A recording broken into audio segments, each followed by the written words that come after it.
This week, on Monday, on Beware of Spoilers, we'll be talking about Season 2, Episode 1 of The Last of Us. And on 30-Minute Reviews, we'll be talking about Mission Impossible 2. On Tuesday, on the Backlog Files, we'll be talking about the new indie game Bookbound. On Wednesday, on Beware of Spoilers, we'll be talking about Daredevil Born Again, the Season 1 finale.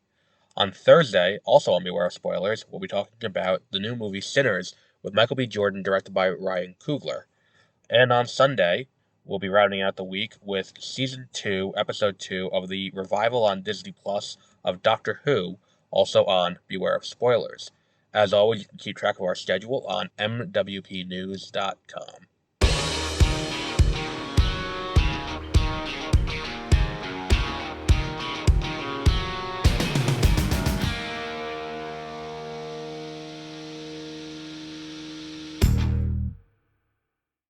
Good morning and welcome to 30-Minute Reviews. I am Adam, and we are going to continue our quest through the series of Mission Impossible. Because I've only seen, now I've seen 4 of the movies, 4 of the 7. Because I saw 1, I've now watched 2, and I've seen 6 and 7, Fallout, and Dead Reckoning.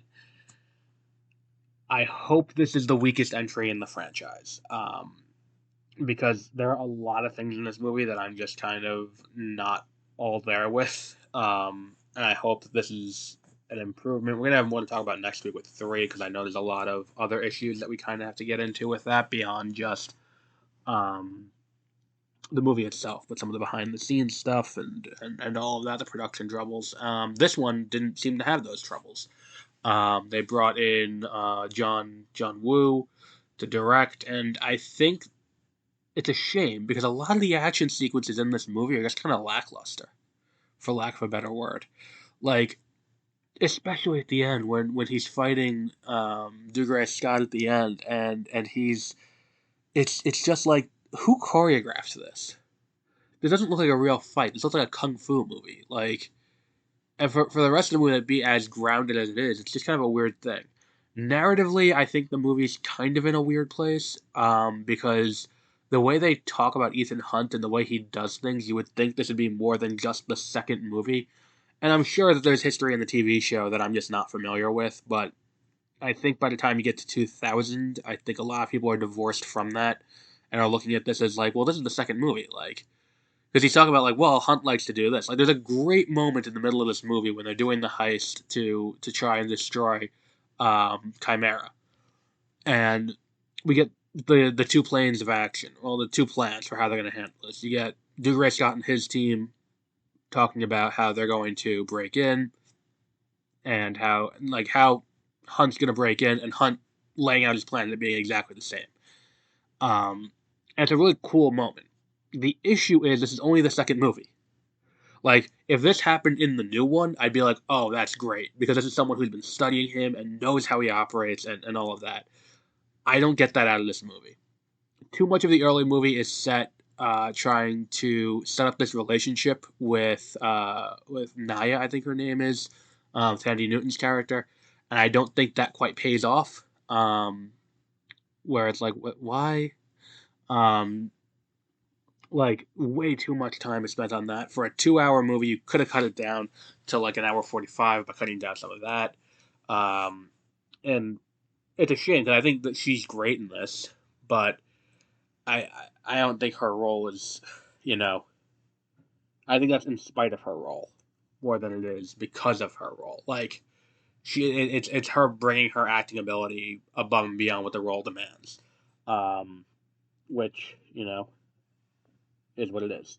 Um, what else have we got that I want to address with this? I did really like the I don't know. I more disliked it than I didn't. Like, this is, so far of the 4 that I've seen, this is my least favorite of them. And I think that a lot of that comes from like, it's a very simplistic plot. At the same time, it's way too overly complex. It's like, all at the end of the day, all this comes down to is you have a guy who's trying to buy a virus so he can sell the cure to people. but there are way too many people involved and way too many things and subplots, and why do we need to have these characters here at all? What's the point of this? Why do we need to have, you know, her have this relationship with this guy, and why is Brandon Gleeson here and what's he doing? And like Dominic Purcell is here. He's a henchman, and it's just like there's a lot of weird things like that. I feel like there's a good movie under this, but again, coming off of part one, or the first one, which is just very low stakes. There's a mole who's trying to sell the list of the agents from who are in deep cover to anyone who will buy it. We need to figure out who this is and stop them because that will, that's it. Here we go right to, and now we have a virus that's going to wipe out the population because it is like it's like every flu strain combined into one chimera virus, and we're trying to develop a cure for the flu. So we developed this, and now it's fallen into terrorist hands. I don't know. The whole thing is overly complex to a degree that, again, this should have been a later movie in the franchise, and also I don't necessarily need a love triangle in the middle of it.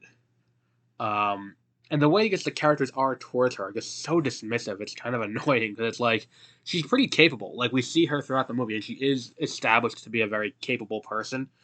Um, but everyone just dismisses her outright, like the entire way. Everyone does. Like Ethan does. The bad guy does. Anthony Hopkins does. Like everyone's just like, yeah, she's a woman. Moving on.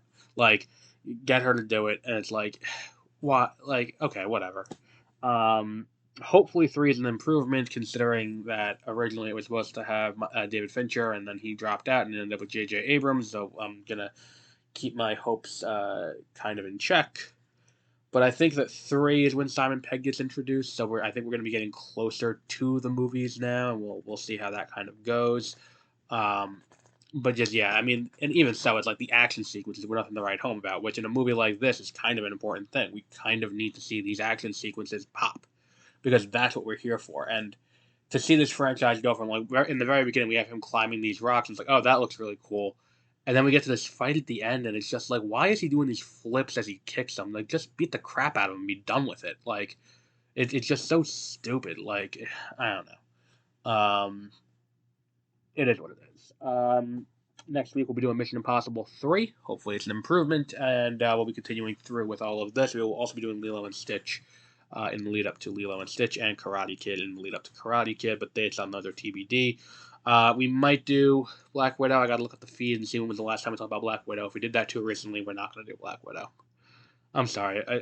I've seen that movie twice now, I think, and I feel like the first time I really liked it, but the first time it was also the first time seeing a movie in a theater in quite some time, and it was also the first time with like, oh, and here's the Marvel Studios. We talked about this a little bit in the past, but um, we'll see. I gotta look at the calendar, see when was the last time we talked about Black Widow. If it was too recent, I'm not watching that again. But we'll wrap up there for today. Like I said, our next episode will be next week. We may have something on Tuesday. We will see, though. I'm not 100% on that. But until our next episode, have a great rest of your week.